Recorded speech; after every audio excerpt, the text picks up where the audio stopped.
Sejam bem-vindos a mais um Quem Pode Podcast. Eu sou o Fábio. Eu sou o Rojão. E juntos estamos aqui nesta quinta-feira para apresentar mais um tema relevante de curiosidade da população em geral, das pessoas que nos seguem. Nós vamos falar hoje, Rojão, de uma profissão que muita gente tem vontade, mas não tem coragem, ou então não tem o sonho, mas não consegue saber um caminho. Ser ou não ser? Ser ou não ser? Eis a questão. E o podcast de hoje, então, é sobre o sonho de ser ator. Quem Pode Podcast. Uma curiosidade, você sabia que na vida, pelo menos uma vez, você pode pular de um avião sem paraquedas? É uma grande curiosidade. É uma grande curiosidade, né? Assim, é bem como também, você já parou pra pensar que tem muito mais avião debaixo do oceano do que submarinos no céu? É verdade. Cara, veja só. É verdade. Então, e é isso, por hoje é isso, cara. Ah, não, tem a cidade, o abraço especial vai pra onde? O abraço, eu passei essa semana, cara, eu tive na cidade de Muqui, que fica no Espírito Santo. O pessoal me via lá, uma hora lá, o cara parou assim e perguntou, né? Fui comprar um sonho na padoca. O cara virou pra mim e falou assim, crédito ou débito? Eu falei, é débito. Ele falou, conheço sua voz. Você é do Quem Pode Podcast? Eu só falei assim, débito. Aí ele falou, você não é o rapaz do Quem Pode Podcast? Eu falei, sou eu. Ele falou, eu já ouvi falar de você. Ele falou, sabe o que pra mim? Beijo pra quem é do beijo, abraço pra quem é do abraço. Você sabe que fica aqui a promoção, então, até o dia 22 de novembro. Quem for morador de Muqui e escrever pra gente comprovando que é um morador vai ganhar um prêmio especial, que é... Um muquito. Um muquito? Um muquito, isso. Não, é aquela foto nossa, né? Isso. E o segundo lugar, um prêmio um pouco pior, duas fotos nossas. Isso, a foto dos dois. A foto é colorida do segundo colocado. O prêmio é surpresa, mas muito bem. Estamos aqui hoje com uma presença ilustre. Ele, que é ator, é cantor, natural de São Luís do Maranhão. É do reggae. Gato, né? Gato, bonitão. Meal. Com vocês, Daniel Aidar! E aí, gente? Seja muito bem-vindo, Daniel. Muito obrigado, Fábio. Muito obrigado, Rojão. É um prazer estar aqui. O prazer é todo Fala nosso. bem, né? Não, uma voz bonita, né? Já começou a falar bem. Não parece a gente, não. A gente, não, aqui nessas vozes de taquara rachada, ele entra com esse vozeirão. Né? Até parece. Você tá aqui com a gente e a gente muito feliz, porque primeiro que a gente queria um ator ou uma atriz para falar um pouquinho da profissão. E para falar da profissão, nada melhor do que você contar da sua carreira, né? Apesar de ser um jovem ator, cantor, ele tem uma carreira brilhante já, né? Mas vamos lá, você vai se apresentar pra gente, Daniel. Fala um pouquinho de você. Me apresentarei então, vou falar um pouquinho de mim. Sou Daniel, muito prazer, sou natural de São Luís do Maranhão, como você falou, minha terra amada, minha terra querida. Mas, como muitos artistas, e não só artistas, muitas pessoas do Nordeste, eu também tive que sair da minha terra para buscar meu sonho aqui no Sudeste. E vim no dia 20 de dezembro de 2015. Com 16 anos, fui pro Rio de Janeiro, ainda na época da escola, mas já com uma certeza no meu coração de que eu queria estudar e trabalhar como ator. Caramba, mas você saiu novo de casa. Eu saí novo, cara, eu saí novo de casa. Eu saí bem jovem, muito apoiado pela minha família, na verdade, né? Essa parte, felizmente, eu não tenho. Essa coisa dessa resistência da família contra. Você já parou pra pensar que artística. talvez a família não te suportava e assim falou, vai? Eu já parei pra pensar nisso, mas tô tratando na terapia, inclusive. Beijo, Márcia. Beijo pra Márcia. Beijo, Márcia. Não. A minha mãe realmente sempre me apoiou muito, meu pai me apoiou muito. Minha avó, meus tios, todo mundo sempre me apoiou muito, porque eu sempre levei tudo que eu queria fazer muito a sério, desde a escola. E aí, quando eu comecei no teatro, meio como uma brincadeira de criança, quando eu tinha 9 anos de idade. É isso que eu te perguntar, com quantos anos você começou? Eu comecei no coral com 8 anos de idade, já fazendo peça, mas aula de teatro propriamente dita, com 9 anos de idade, lá em São Luís ainda. Na minha escola. Minha escola sempre foi uma escola muito integrada com as artes, assim. Que legal, então a gente tinha aula de coral, aula de teatro, aula de um monte de coisa artística. E você já se identificava com 9 anos de idade? Me identificava, mas mais como uma brincadeira de criança, realmente. E essa ludicidade do teatro, isso é tão importante na época da escola, assim. Eu sei que me acrescentou tanto.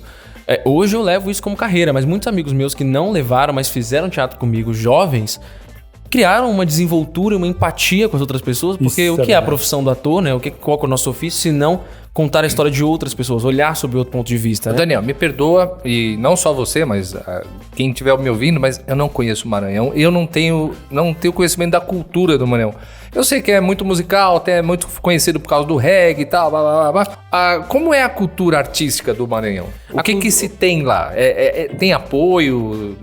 Então, apoio não se tem em nível nacional, né? Se a É gente for verdade. ver realmente fazer uma proporção, o apoio que a gente recebe às artes no Brasil é muito falho ainda e muito frágil. Tanto que qualquer sopro abala e é difícil se reerguer. Isso no Sudeste, mas é muito mais acentuado no Nordeste e no Norte. Por conta justamente de tudo que a gente veio passando desde os anos Todos, 1900, né? 1500, né? Vamos lá. Mas a cultura popular do Maranhão é muito forte, muito pulsante. É impossível você passar ileso por São Luís. A gente tem o Bumba Meu Boi como um berço, na verdade, de tudo. E o que é o Bumba Meu Boi? Se não uma história teatralizada, musical. E aí, dentro disso, a gente tem vários sotaques, várias formas de manifestação cultural. Tem tambor de crioula. Lá a gente tem uma parte muito forte candomblecista, o que acrescenta muito para nossa musicalidade. Então Sim. você vê os artistas do Maranhão, Alcione, Zé Cabaleiro, você tem uma rítmica diferente. E Vanessa eles, assim, da Mata, se eu não me engano. a Vanessa não. Ela não é do Maranhão? Vanessa maranhense, Tudo não bem, é. posso estar enganado. Não, depois a gente confere aqui no replay. Mas eu...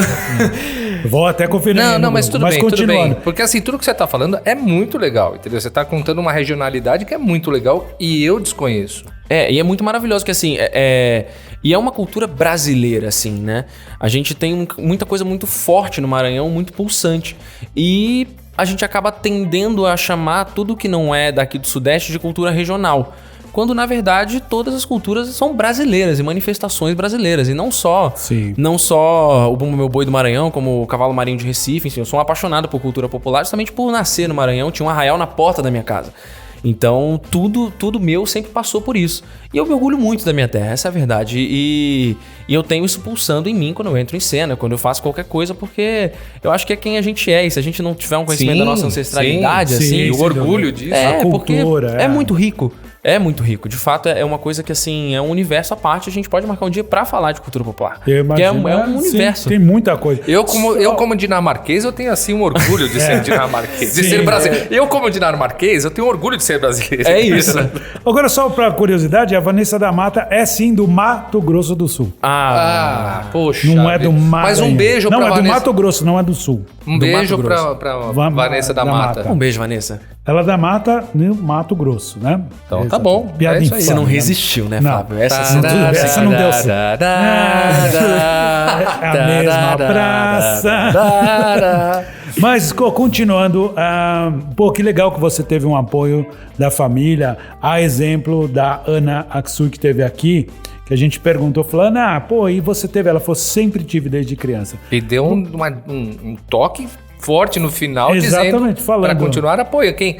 É exatamente isso. E contra a sua natureza, aquilo que você gosta, é muito ruim. Então, um pai que não apoia, uma mãe que não apoia um filho, uma filha que tem uma vontade de ter uma carreira artística, tá podando realmente um futuro que pode ser brilhante ou destinando aquela pessoa a fazer algo que não tem a ver com a natureza dela. Eu queria ser datilógrafo. Eu continuo querendo ser datilógrafo. Um desejo assim insaciável de Nossa, ser datilógrafo. eu De tremo. datilógrafo 3.000 palavras em um minuto. É isso? Nossa, é isso aí. Queria ser Pô, reconhecido por o Daniel isso. não sabe nem o que Não, é ele fazer não- aula de ele- datilografia. Ele, né? ele nasceu, ele não sabe o que Ele é não sabe, isso. ele nasceu, já nem existia mais a máquina de escrever, meu amigo. Desculpa, Daniel. Desculpa. Mas vamos Mas lá, eu conheço a continuando. profissão. Mas isso que você estava falando de obrigar a pessoa a fazer, na verdade, uma carreira à parte, me lembra muito um discurso do Jim Carrey. Lá nos Estados Unidos eles têm muito esse... Não só nos Estados Unidos, na Europa também. De um princípio de você colocar grandes artistas reconhecidos e, na verdade, profissionais muito reconhecidos em suas áreas para discursar como oradores na formatura das pessoas. E aí tem uma formatura que o Jim Carrey está discursando e ele fala que o pai dele era para ter sido um grande comediante, mas ele optou por uma carreira mais estável, uma coisa que ele não era apaixonado, e ele foi fazer.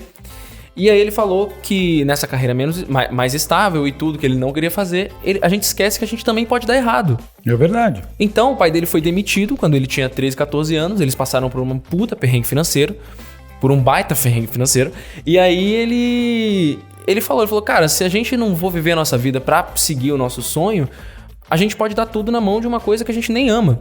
Então... E pode dar errado. E pode dar também. errado. Então por que não tentar? E Né? ser um fardo, né? Você tem que ir trabalhar com um fardo. Assim. É muito mais fácil dar certo naquilo que você gosta de fazer do que você tentar alguma coisa simplesmente porque você tá procurando uma alternativa. Não vai ser o que você ama fazer. E dentro do que você faz, o que você é ator e cantor, o que você mais gosta? O que te dá mais prazer? O palco, eu sei que você vai falar, o palco dá prazer, o palco, ver aquela galera toda gritando meu nome, jogando calcinhas no palco pra mim. Não é assim, Rogério, isso aí era o Vando. Ah, não é ele, não? Não é. Então tá bom. Mas o que você... Eu sei que os dois estão ligados, mas o que te dá mais prazer? Os dois estão muito ligados. Eu acho que, na verdade, os dois... acaba que quem consegue, na verdade, manifestar essas duas partes artísticas, mas a gente sempre tá falando de uma coisa que é o ser humano, né? A gente canta justamente pra se comunicar. E pra mim, o teatro também é muito da comunicação. Só que o teatro pulsa em um lugar em mim que é muito forte. A parte de atuar, de você contar outra história com a sua pele, com a sua bagagem, com as suas coisas, é uma coisa que realmente não... Eu não consigo mensurar quando acontece. Quando você tem a chance, o lugar de você fazer acontecer...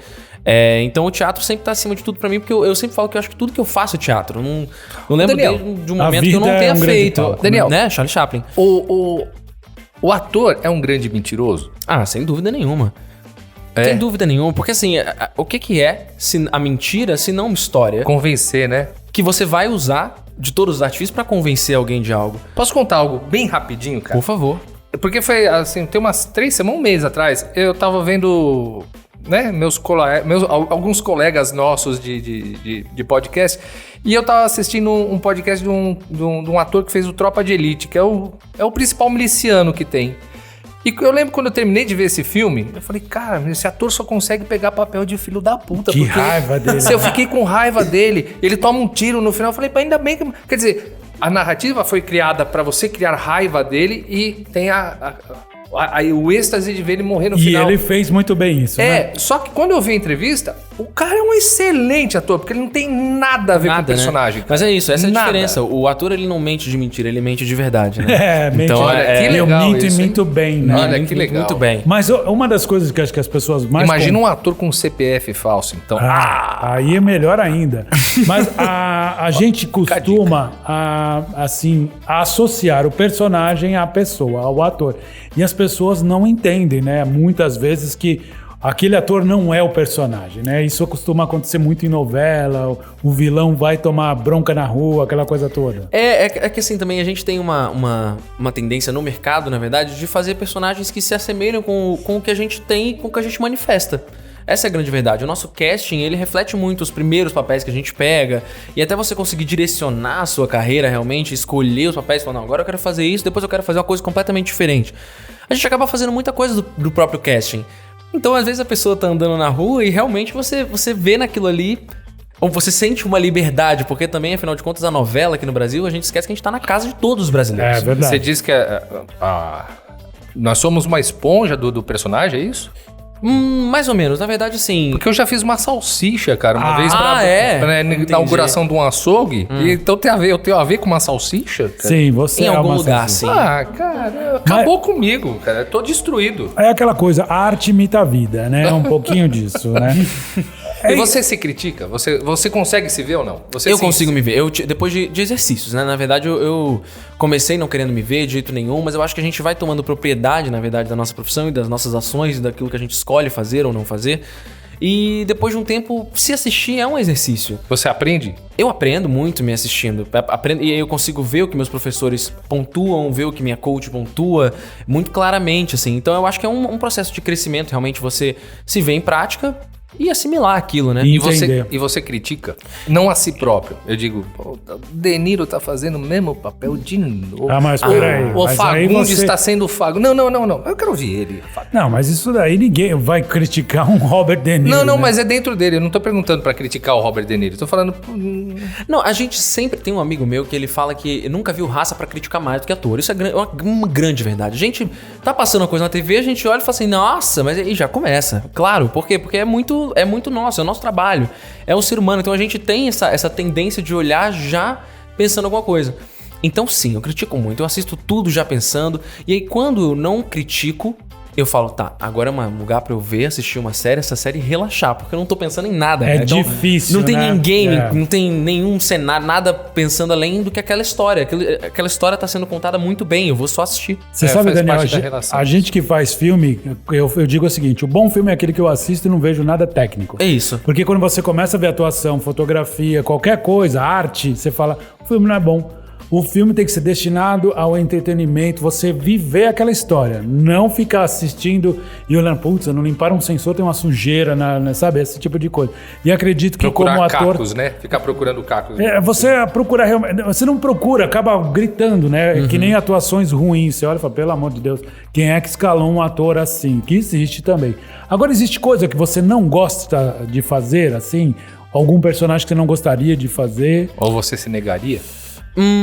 Acho difícil, assim.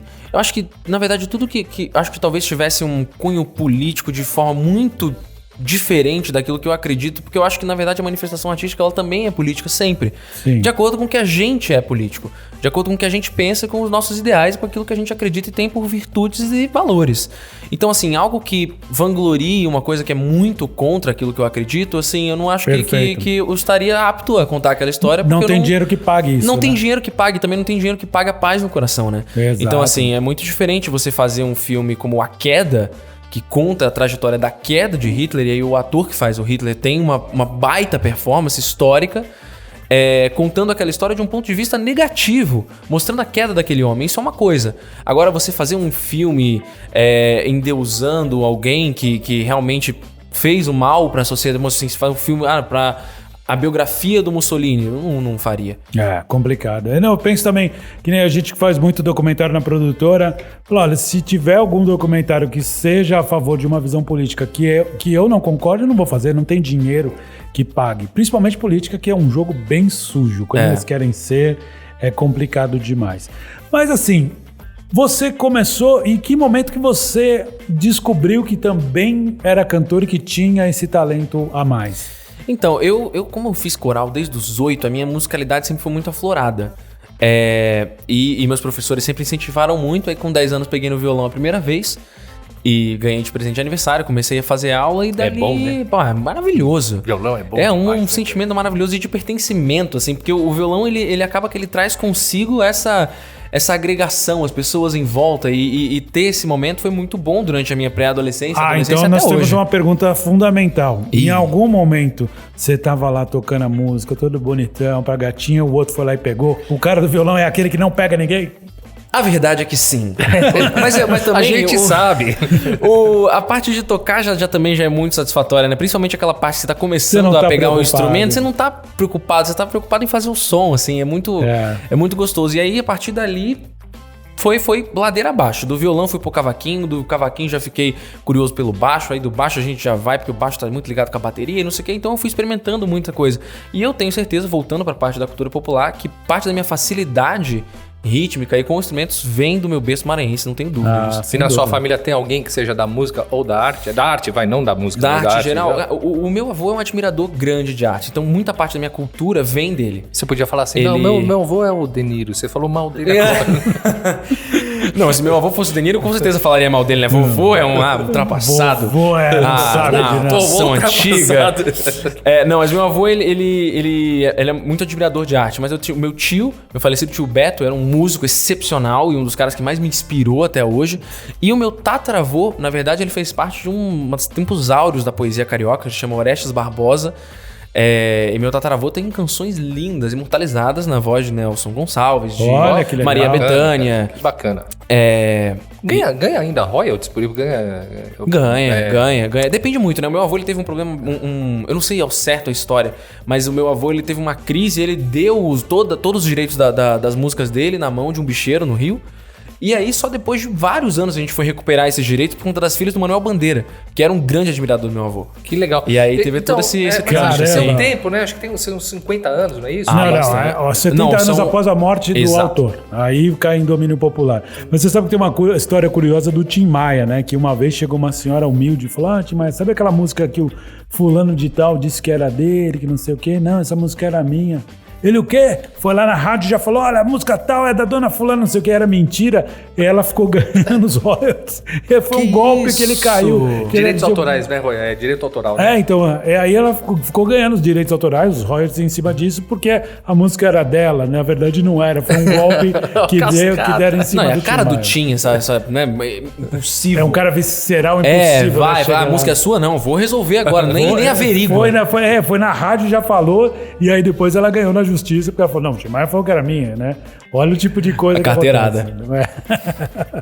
Mas vamos lá, vamos falar um pouquinho dos teus trabalhos. Qual foi teu primeiro trabalho mais profissional? Cara, meu primeiro trabalho mais profissional, inclusive, ele vai voltar agora, acabou de estrear no dia 12 de outubro, né? Estreou na semana passada. Foi o Tralalá. O Tralalá, ele é uma peça, era uma peça musical que eu fiz em 2017, com músicas de um grande compositor carioca chamado Lamartine Babo, dos anos 20, 30. E aí é a história do Pedro, na verdade, que é o meu personagem, que junto com a menina que ele é apaixonado, a Tina, e com o auxílio do professor de música deles, eles querem fazer os avós se apaixonarem de novo, que eles viveram um amor na infância, na juventude, e eles nunca conseguiram concretizar esse amor. Era um espetáculo infanto-juvenil, e aí agora, depois da pandemia, no meio da pandemia, na verdade, né, nós rodamos o Tralalá, uma web rádio musical futurista. Ah, que legal. Tralalá, web rádio futurista. Com direção da Ana Paula Abreu, que foi a peça, né? A peça foi com direção da Ana Paula Abreu em 2017. Ela também dirigiu a websérie junto com o Vitor Frade, que fez a parte cinematográfica. E a gente estreou semana passada. E esse foi o meu primeiro trabalho um pouco mais profissional. E foi muito gostoso porque eu consegui justamente concretizar e fazer realmente um sincretismo de todos os instrumentos que eu tocava. Porque eram 5 atores multi-instrumentistas. Então era eu, Leonardo Miranda, Leandro Castilho, Isabela Rescala e Ana Belo. Nós tocávamos vários instrumentos. Abraço pra todo mundo. Um abraço pra todo mundo. Exatamente. Trocávamos vários instrumentos, o espetáculo era uma delícia. E fiquei muito feliz de poder revisitar esse personagem, revisitar essa história em meio à pandemia. Né? Foi uma delícia. Assim. Existe um processo de amadurecimento do personagem também nesse período que você mudou, você se transformou, né, de 2017 pra cá. Você acha que teve uma outra construção ou você busca ainda lá de trás? Eu acho que eu tive uma coisa muito boa na época que eu fiz o Tralalá, que eu era muito mais jovem. Então, como o Pedro ainda era mais jovem do que o Daniel da época, eu tinha muito clara a minha pureza de criança ainda. Então foi muito bom voltar para esse lugar que foi a base da minha construção em 2017. Então para mim foi muito gostoso retomar esse lugar do Pedro, obviamente com uma outra maturidade, com outro conhecimento, né, sobre o processo de set, sobre tudo, né? Afinal, tinham se passado 3, 4 anos entre um trabalho e outro. Mas eu acho que eu consegui manter essa pureza que foi o meu alicerce para construir o Pedro, assim. Então eu fiquei muito feliz de revisitar esse lugar. Que legal. Agora, tem outra coisa, assim, principalmente para quem tem um sonho de ter uma carreira. Você traz como ator muito da tua experiência pessoal. Você traz do Daniel para os personagens ou você tenta não trazer nada disso para ele? Eu acho que eu não tenho nem como não trazer nada, sabe, Fábio? Tipo assim, eu acho que o trabalho do ator ele é construído na base do humano. E eu acho que o mais humano que a gente pode conhecer, com todas as suas contradições, altos e baixos, né, escuridões e luzes, somos nós mesmos. Uhum. Então eu acho que é um processo muito grande de autoconhecimento e de realmente sim usar daquilo que você é para construir outros personagens, para entender outras realidades. Porque você conhece plenamente a sua. Então, quando você recebe uma outra pessoa para construir ela do zero, você tem que ter você ali. Sim. A Meryl Streep fala que todos os papéis dela estavam nela em algum lugar, ela só teve que procurar. Olha que legal. Então, eu acredito pra Meryl Streep também. Queridíssima. Um beijo, né? Grande Amado, beijo. Não, é assim, porque deve ser difícil. Eu tive a experiência de fazer teatro e eu falo para todo mundo, o teatro necessariamente não é para você ser ator. Ele é um autoconhecimento que te ajuda para a sua vida, seja você advogado, engenheiro. Para a sua carreira é muito bom, porque você aprende muitas técnicas que te ajudam a se relacionar com pessoas. Então, como uma grande terapia, já funciona muito. Mas eu tinha uma questão que eu acho que eu era muito canastrão, eu trazia muito de mim. Você acha que você era? Não, era, né? Era, não é mais? Não, imagina, agora eu não sou mais. E a minha primeira experiência como ator, vamos dizer assim, para um comercial de TV foi muito engraçado, né? Porque me ligaram e falaram, olha, você está escalado para um comercial da Volkswagen. Ah, legal, ótimo, o primeiro comercial que ia fazer. Aí, de repente, o ator que ia fazer um outro papel de um outro filme não apareceu. Os caras ligaram, você pode vir para cá? Eu falei, claro, com certeza. Aí cheguei, eu tinha que entrar numa concessionária e até à mesa do vendedor e perguntar quanto custava um gol. Então eu andei aquele espaço, entrei na cena, né? Ação, fui.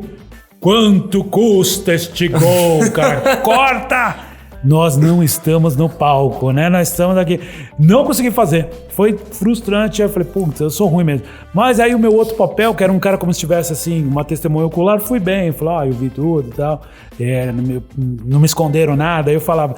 Foi uma super experiência pra eu entender que eu era um péssimo ator. Ainda continuo sendo um péssimo ator. Cara, mas sabe, isso me lembrou muito Tem um filme, um documentário do Domingos Oliveira, o último que ele fez antes de falecer, chama Os 8 Magníficos. Ele reuniu 8 dos melhores atores que a gente tem aqui no Brasil.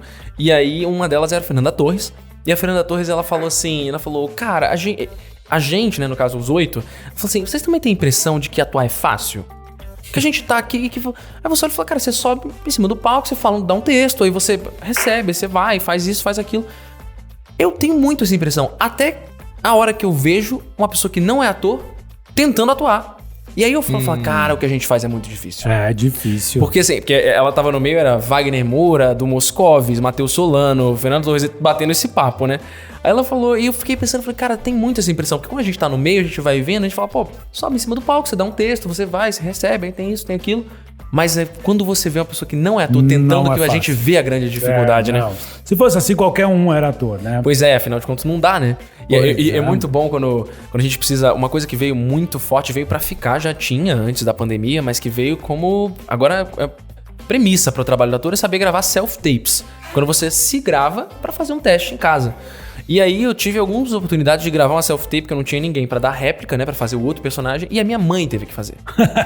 Descobriu que a mãe é uma excelente atriz. Então, minha mãe não sabe dar um texto. E aí, assim, foi muito engraçado. Porque eu falava assim, eu falei, mãe, fala. Fala. Aí ela, filho, eu não consigo. Eu falei, cara, muito doido, é muito difícil, realmente. Ô, Daniel, quando você escolheu ir pro Rio, é porque o Rio é a cidade das novelas, das séries, ou não? Na verdade, eu fui pro Rio de Janeiro porque a família da minha mãe é do Rio. E a minha mãe se formou no Rio, e então eu tinha um pouso mais estável, tinha uma base no Rio. Então foi o lugar que eu escolhi. Vir pra São Paulo era muito um tiro no escuro, assim.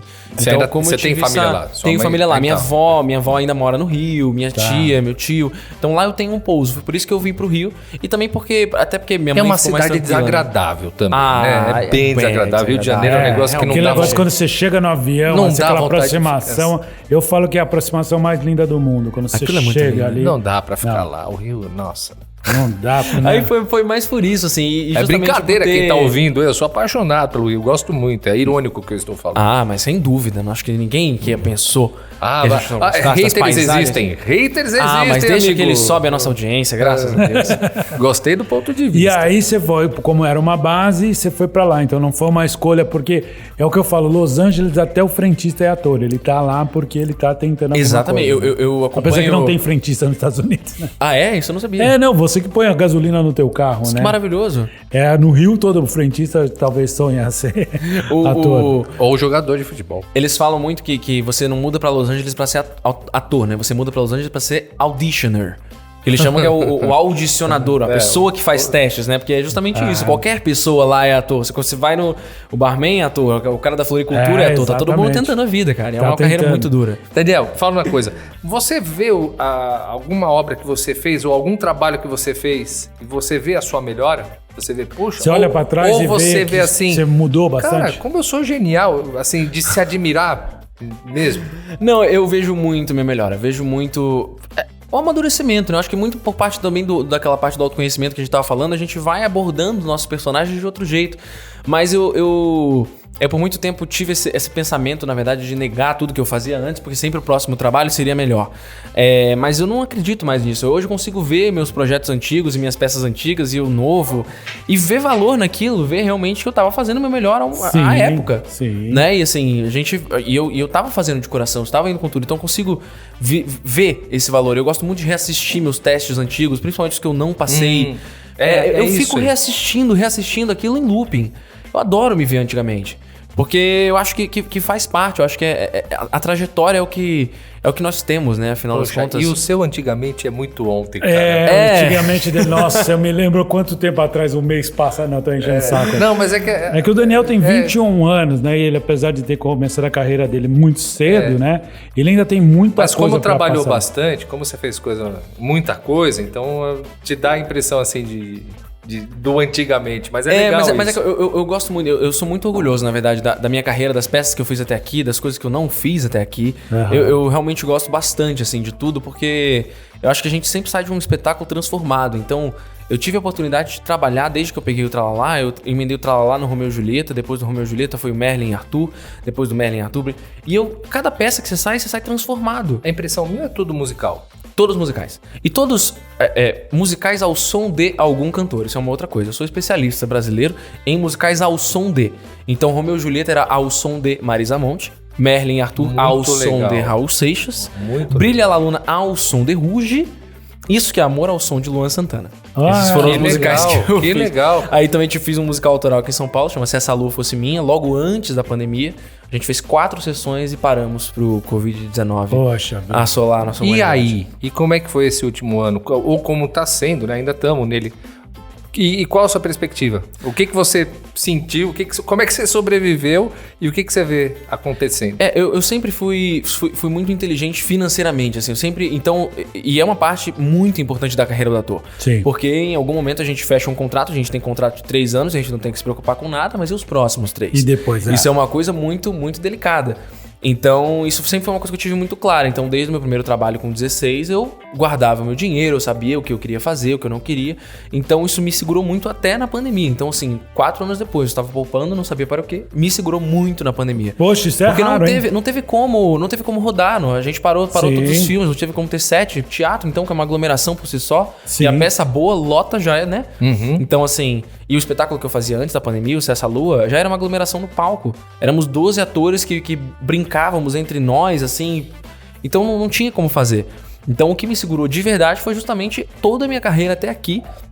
Porque a gente não teve muitas alternativas. A gente ensaiava peça online, mas não tinha onde estrear, porque a gente achou que ia voltar, não ia voltar. E o ator ele tem que ter esse jogo de cintura de outras profissões. Sim. A Mirna Rubin, que é uma grande professora de vocal do Rio de Janeiro, ela fala que o ator ele tem que ter os 3 salários, né? Então, assim, você tem o seu salário de ator e você tem que ter os outros 2. Porque você precisa segurar, porque o do de ator muitas vezes não vai entrar. Eu ia te perguntar isso. Ainda é um raciocínio cachê bom. de 3% quando você faz uma peça ou não? Da bilheteria? Depende muito. Depende do contrato, né? Mas Sim. o cachê de 3% ele é meio É no standard, começo, né? Quando você Ele é bem- entra, Mas as peças com bilheteria dependem muito ainda desse tipo de acordo, né? E 3% costuma ser a base, né? É do borderô, né? O borderô, 3% do borderô. Sim, não, claro, conforme você vai avançando na sua carreira, provavelmente já vai ter. E mudou muito, né? Principalmente acho que o teatro musical começou a ter um certo apoio, então os atores têm um salário, aí é diferente. O teatro né? musical, a gente encontra uma certa estabilidade nele por conta também das longas temporadas. E ele... Na verdade, o teatro musical é impossível de acontecer se não for subsidiado por uma lei. Sim. Porque é uma empresa gigantesca. É um fenômeno para acontecer um musical. Porque você tem 30 pessoas no elenco... Você E tem essas uma 30 técnica pessoas, você tem uma enorme. técnica de 15, aí você tem 6 produtores, aí você tem... não sei o quê. Então, assim, são 200 empregos diretos, assim, por peça. É. Uma coisa muito grande. Então, isso além de gerar muito emprego, a gente precisa do subsídio, porque senão a gente não tem como acontecer, como é o que está acontecendo agora. Sim. A produção de musical no Brasil caiu muito. Eu não sei ainda se ainda é, mas a gente chegou a ser a 3ª maior produtora de musicais do mundo, o eixo Rio-São Paulo. Olha Perdendo só. pra Broadway e pro West End, que são os 2 maiores. Que aí não tem como Não competir. tem competição, mas assim, um terceiro lugar tá muito bom. é uma grande gama de profissões, de pessoas empregadas pela arte. Eu acho que é uma coisa que não se vê assim. Por exemplo, o Tralalá a gente conseguiu rodar graças à Lei Aldir Blanc. A gente conseguiu, e sim, num set pequeno, reduzido, com equipe reduzida, a gente empregou quase 50 artistas. Olha só. Então, assim, é uma coisa muito, muito, muito clara. É uma questão de, na verdade, de empregabilidade social. A arte também tem isso, né? E você tá vendo alguma possibilidade de retorno, não só para você, mas para essas outras 50 pessoas também? Você vê... Um retorno que você diz financeiro ou retorno Não, de voltar retorno a de trabalhar? voltar a trabalhar. E aí, consequentemente, o financeiro, né? Eu acho que o mercado ele tá reaquecendo agora. Eu sinto que agora, de fato, assim, com a vacinação avançando, com tudo podendo ser mais acontecer melhor, né? Porque a gente Os não teve essa estádios de oportunidade. futebol já voltaram, né? 30%. Já voltaram. com Pois é, então eu 30%. acho que com a vacinação avançando, a gente tá tendo Vai uns melhorar. caminhos de volta, assim. As empresas também estão voltando a sua atenção pra lei de novo, pra tentar... Então eu sinto realmente um reaquecimento. E também, como que a gente tava conversando sobre as novas plataformas, eu acho que o mercado ele vai dar uma grande diversificada e é um momento de estar preparado, aproveitar suas chances Sim. e focar, né? Entender o que você quer. A publicidade sempre foi o maior ganha-pão de um ator, né? Ainda continua sendo assim? A publicidade que segura muito dos atores? Continua. A publicidade ela sempre teve esse caráter muito financeiro na vida do ator, né? Então é uma forte aliada. Obviamente também requer a sua atenção, requer seu jeito de fazer, requer o profissionalismo de uma publicidade, porque também não é um produto artístico, né? Então você tem que saber cumprir aquela tabela. Mas a gente teve um momento muito difícil durante a pandemia para os atores em questão de publicidade. Os cachês diminuíram consideravelmente. E isso vem acontecendo ao longo dos anos. Os cachês foram diminuindo muito, os cachês testes foram não sendo pagos porque eram feitos de forma remota. Então, assim, as histórias viraram as mais absurdas. Uma coisa assim, você gravar um vídeo de 30 segundos e aí você não exigiu um cachê teste, é uma coisa assim, beleza. Mas assim... Pediram coisas assustadoras pra amigos meus nessa pandemia. É mesmo? Então, desde você gravar, você consegue gravar com o pé num balde d'água enquanto você pega a câmera de cima. Sabe umas coisas assim que fala, cara, pra que você quer ver isso, né? Gostei, vou fazer esses testes. E eu queria estar inventando. De cueca, né? De cueca e também um tule, pra ficar mais bonito, né? E assim, TV. Quais são suas experiências de TV? Cara, TV, eu pude, felizmente... Pude fazer uma participação na Malhação em 2018, na Malhação Viva a Diferença, com direção do Paulo Silvestrini. E foi minha primeira participação em TV, minha primeira aparição, assim. E foi muito gostoso, foi muito, muito, muito, muito novo. Então eu tava muito jovem, tinha acabado de entrar no Romeu e Julieta e peguei essa participação. Cara, pra ter uma ideia de Malhação, a última que eu assisti tinha o Nuno Leal Maia, cara. Então ainda é mais não, tinha o Cabeção, cara. Então, eu ia falar, tinha o Mocotó, que eu me lembro. Famoso Cabeção. Eles têm 27 anos já. E aí, desde a Malhação, eu fui retornar à TV agora, há uns 2 meses atrás eu gravei uma participação também no Verdades Secretas 2, que vai vir ao ar. Ah, que legal. Vamos te ver na TV, então. Vamos ver na TV e também na Globoplay vai estar disponível. E aí vai ser muito curioso o Verdades Secretas 2, que ele vai ter a versão light, que vai pra TV aberta, e vai ter uma versão mais pesada pra streaming. Eles estão fazendo isso. Algumas minisséries também acontecem. Teve umas minisséries, acho que Maísa, alguma coisa, ou da Hebe, alguma coisa foi assim. Foi um heavy metal pro fechado e foi editado. Eles vão fazer isso pro Verdades. É que assim, pra TV, eu me lembro assim, pra mim, que é uma obra-prima, que é o Alto da Compadecida. Uma obra-prima. Né? A série que é inteira, quando você assiste ela com 3 horas, é maravilhosa, é muito mais legal. Aí não tem nada a ver com sacanagem, mas assim, ela foi feita como série e editada depois como filme, que aí perde muito, né? E assim... Com certeza, o material a mais é sempre mais legal, né? E aí a gente vai poder te ver, olha só, vamos ver se vai ter sacanagem aí. E o Verdades Secretas pra mim foi uma realização pessoal muito boa, porque como a gente tava conversando quando eu vim, né? De São Luís pra cá, uma coisa que me deu um impulso muito grande foi quando me assistiram numa peça, eu tava fazendo Grease nos tempos da Brilhantina, em São Luís do Maranhão, uma montagem acadêmica. E aí uma amiga, na verdade, acho que uma amiga da minha mãe, enfim, ela chegou pra mim e falou assim, ela falou, você me lembra o Rômulo? Eu falei, que Rômulo? Ela falou assim, Rômulo Estrela é um ator maranhense que tá tentando a vida no Rio. E aí eu batei isso, fui pesquisar a história do Rômulo. Aí fui ver e tal, aí comecei a ver que ele era um cara, um maranhense, que nem eu, que saiu do Maranhão pra tentar a vida no Rio. E eu falei, cara, eu não vou ser o primeiro, mas é possível. Olha aí, um maranhense, que assim, é muito... Quando a gente nasce muito longe, a gente realmente tem essa distância, essa imagem de distância. Então, o Rômulo foi um cara que, por sua história, unicamente por sua história, ele me deu muita força pra vir. E aí, eu vindo pra cá, eu esbarrei em vários trabalhos com pessoas muito próximas do Rômulo. Então, no Merlin Arthur, eu fiz peça com a Larissa Bracher, né? Ela lá, que hoje em dia é uma mãe pra mim. E ela muito amiga do Rômulo, preparou o Rômulo numa série, beleza. No Tralalá, o diretor Você diz o Rômulo real. Rômulo Estrela, o Rômulo Estrela.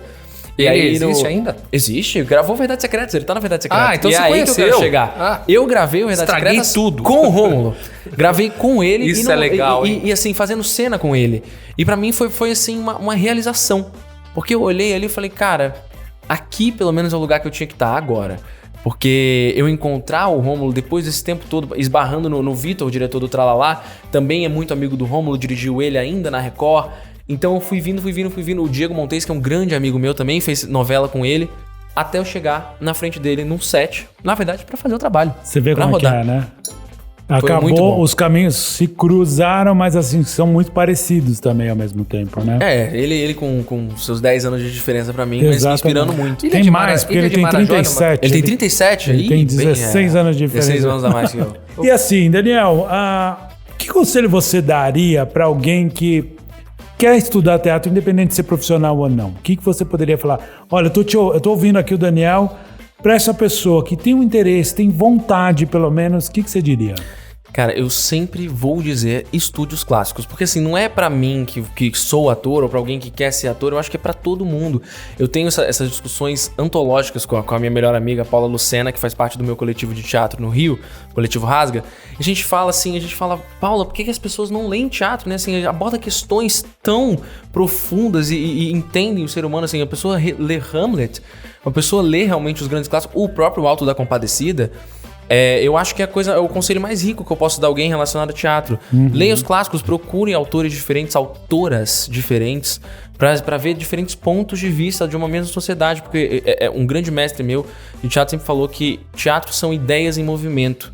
Então, por que não, né, entrar em contato com essas ideias que estão eternizadas nos clássicos, né? Então, acho que o melhor conselho que eu poderia dar é pra ler, Muito se debruçar e sem preconceito, assim, realmente sem pretensão de fazer alguma coisa. Não, ver o que aquilo, ver por que aquilo chegou até aqui, né? Faz essa análise. Eu acho que pode ser muito rico pra qualquer pessoa, independente da profissão. E projetos futuros? O que é que você ainda não fez que você gostaria de fazer? E eu ia perguntar isso. Qual desafio você gostaria de ter? O que te desafiaria? Eu acho que, assim, os desafios, eles são muitos. E eu consegui, até hoje, manter uma progressão de a cada espetáculo, a cada trabalho, eu me desafiar mais. Então, na verdade, assim, as minhas pretensões são de boas histórias, de boas oportunidades que realmente me levem a um lugar que eu não fui ainda. Então, entrar com um papel fechado em uma novela que eu vou ter a oportunidade de fazer um personagem por mais de um ano, né, acompanhar o crescimento desse personagem é um desafio que eu quero enfrentar, assim como viver o ápice de um cinema e você roda um filme em um mês e você tem a oportunidade de conduzir esse personagem. Porque as minhas experiências foram em participações, então viver o set por 2 dias, uma semana. Então acho que viver realmente um processo dentro de uma série, dentro de uma novela, dentro de um set de cinema é o que mais tem me ansiado aqui. Tá. E tem coisas ainda também que eu não posso contar, que vão acontecer, mas que a gente volta pra conversar numa próxima. E a gente já tá na torcida, nem sabe o que é, mas a gente tá na torcida, né? E que legal, assim, eu acho que assim, como você tem você, apesar de ser muito experiente na tua profissão, você ainda tem uma carreira curta. Pensando no que ainda pode ser tua carreira. Muito. É o que você falou do Rômulo Estrela. Ele tem 16 anos a mais que você, ele tem 16 anos na tua frente. Imagina você daqui a 16 anos. Aí eu já te faço a pergunta, onde será que estará o Daniel daqui a 16 anos? Nossa, eu espero que muito feliz, espero que tranquilo, espero que... Casado. Comprando Será? uma Lamborghini. eu ia falar do seu carro. Pô, senão. então você falou que daqui a 16 anos você espera estar bem feliz, olhando pra trás e falando, eu quero mais, é isso? Por favor, acho que sempre a gente tem que querer mais, né? É verdade. É o que se chama de ambição saudável, né? Eu vi uma entrevista do Cristiano Ronaldo e ele é o extremo, na verdade, da excelência, né? De realmente você pegar a sua profissão e não ter deslizes.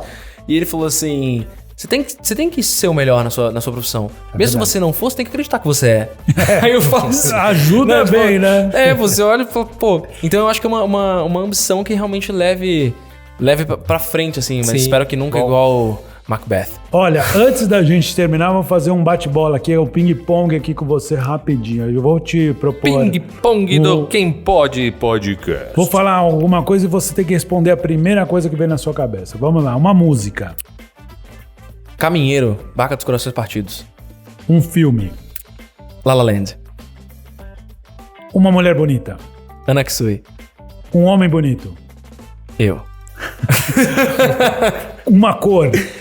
Azul. Comida preferida. Todas. Falando de comida, tudo é bom. É. Um lugar. São Luís do Maranhão. Um sonho.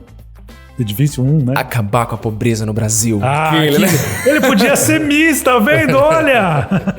E por último, o que Deus vai falar quando você chegar no céu? Eu acho que eu vou chegar lá e ele vai falar assim... Você foi um cara legal. Ah, que bom. Daniel, pra quem quer te seguir nas suas redes sociais, fala aí pra gente, onde é que a gente te encontra? Bom, no Instagram vocês me encontram por @DanielAidar. Tudo junto, sem nada no meio. Daniel Aidar, H-A-I-D-A-R. Aidar é com H, né? Exatamente. Legal, vamos seguir o Daniel lá para saber o que ele anda fazendo, quais são as coisas que estão acontecendo na carreira Todas dele. as redes sociais são essas. Na verdade, eu acho que eu uso só o Instagram, né? O TikTok eu mal entro. No YouTube tem coisas pra achar, Daniel Aidar? Poucas coisas. O YouTube ainda dá uma plataforma inexplorada por mim. E não dá tempo para ele fazer, olha só. Bom. Mas muito legal. Cara, foi muito legal. Esse bate-papo passou tão rápido. Pois é. Que não dá nem pra gente...